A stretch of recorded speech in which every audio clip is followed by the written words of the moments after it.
First, on recap, exactly what the doctor ordered? Absolutely. I think the amounts are fantastic.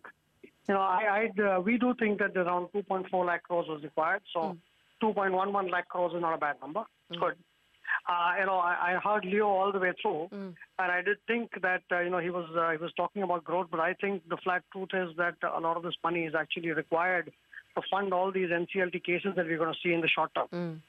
And I think a lot of capital will get consumed in actually marking to market the existing debt. Absolutely. But yes, there will be liquidity left in the system, which is good. So our ability to mark to market is now there with these capitals. The other, what I thought landmark decision to compulsorily ask public sector units to register on the TReDS exchange so that MSMEs can have their bills discounted or sold, their receivables exchanged on the TReDS exchange.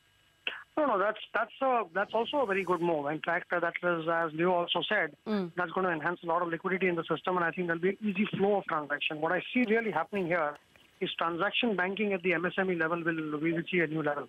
We will see much more of a flow and a churn happen at that level. But more importantly, the minister has mentioned once again that there will be HR policy changes, etc., changes in banks and all that. I compare this pretty much with the Uday scheme. What happened in Uday scheme, you put the money out of the discourse and you put it at the state government's balance sheets. So effectively what's happened here is the cash is being moved out of the banks, is put on the central government's balance sheet, which comes on the tier 1 capital. So at the end of the day, what have you done? You've churned out a deposit, moved it into capital, and suddenly made yourself capital viable. So that is a good part of demonetization because it actually created that liquidity. Absolutely. So in a sense, it's good. But in another sense, I think it will make the government lack. Mr. Parekh,